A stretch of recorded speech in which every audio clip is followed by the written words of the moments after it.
You're a slave. You have nothing. Epictetus, born in chains, property of a Roman official, leg broken by his master, completely powerless. He had no wealth, he had no freedom, he had no rights, and yet he became the most powerful man in Rome. Not with money, not with status, but with two simple lists. Here they are. List 1, what you control. Your thoughts, your actions, your responses. That's it. That's the entire list. Epictetus understood something most people never learn. You don't control what happens to you. You only control how you respond. He didn't control being born a slave. He didn't control his broken leg. He didn't control his master's cruelty. But he controlled his thoughts about it. He controlled his attitude. He controlled his philosophy. And that made him free, while everyone around him, even emperors, were slaves to circumstances.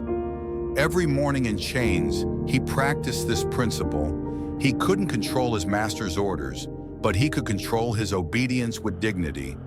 He couldn't control his physical bondage, but he could control his mental freedom.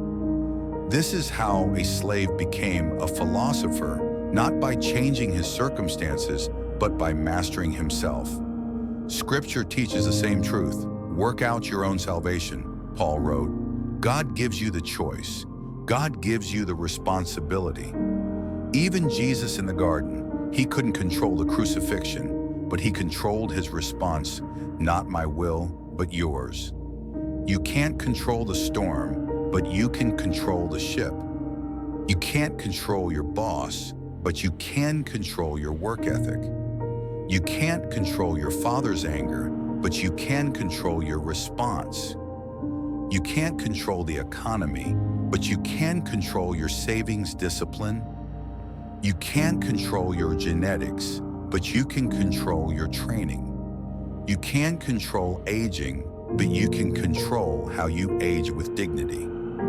You can't control other people's opinions, but you can control your character. This is where power lives, not in controlling the world, but in controlling yourself. Epictetus wrote, "Make the best use of what is in your power and take the rest as it happens." Most men waste their energy trying to control everything.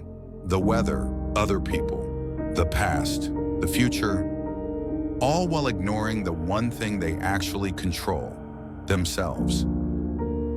List 2, what you don't control. Everything else. Other people, their thoughts, their actions, their opinions of you. You don't control them, stop trying. Outcomes, results, success, failure. You can work hard, but you don't control the outcome. The market crashes, the deal falls through, the promotion goes to someone else. You don't control it. The past, you can't change it. The future, you can't predict it. Weather, traffic, the economy, politics, other people's choices, all outside your control. And here's what Epictetus discovered. The moment you accept this, you become free. As a slave, he couldn't control his freedom, but he stopped trying. He stopped resenting his master. He stopped fighting reality. And in that acceptance, he found peace. Scripture calls this surrender. Cast all your anxiety on him because he cares for you. Let go and let God. Jesus prayed, "Not my will, but yours." He surrendered the outcome. He controlled his obedience, not the result. This is the secret most men never learn. You can't control whether your son respects you, but you can control being a man worth respecting.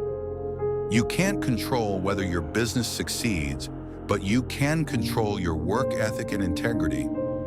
You can't control whether your wife stays, but you can control being a man worth staying for. You can't control death, but you can control how you live. When you try to control what you can't, you lose your mind. You become anxious, bitter, resentful.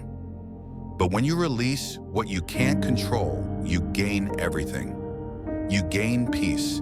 you gain power, you gain freedom. Epictetus wrote, "Don't demand that things happen as you wish, but wish that they happen as they do happen, and you will go on well." This doesn't mean you don't try. This doesn't mean you don't work. This doesn't mean you don't fight. It means you focus your energy where it matters, on what you can control, not what you can't. That's the two lists. So how do you use this? Every morning, review the two lists. List 1, what can I control today? My thoughts, my actions, my responses. List 2, what can't I control? Everything else. When you feel powerless, ask yourself, am I trying to control something on list 2? When you feel anxious, ask yourself, am I ignoring something on list 1? When someone disrespects you, ask yourself, can I control their opinion or only my response? When your business struggles, ask yourself, can I control the market or only my effort and integrity? When your son rebels, ask yourself, can I control his choices or only the man I show him? That's it. 2 lists every day. That's how a slave became free. Before we finish, if this helped you, hit that subscribe button. I make videos like this every week. Epictetus started with nothing, born in chains, leg broken, powerless. But he mastered himself, and that changed everything. He became the teacher of Rome. His students included senators, generals, and Marcus Aurelius himself. Even the emperor sought his wisdom. Even the most powerful men in the world came to learn from a former slave. His philosophy survived 2,000 years because it works. Not because of what he controlled, but because of what he didn't try to control. 2 lists, that's all you need. Strength, duty, legacy.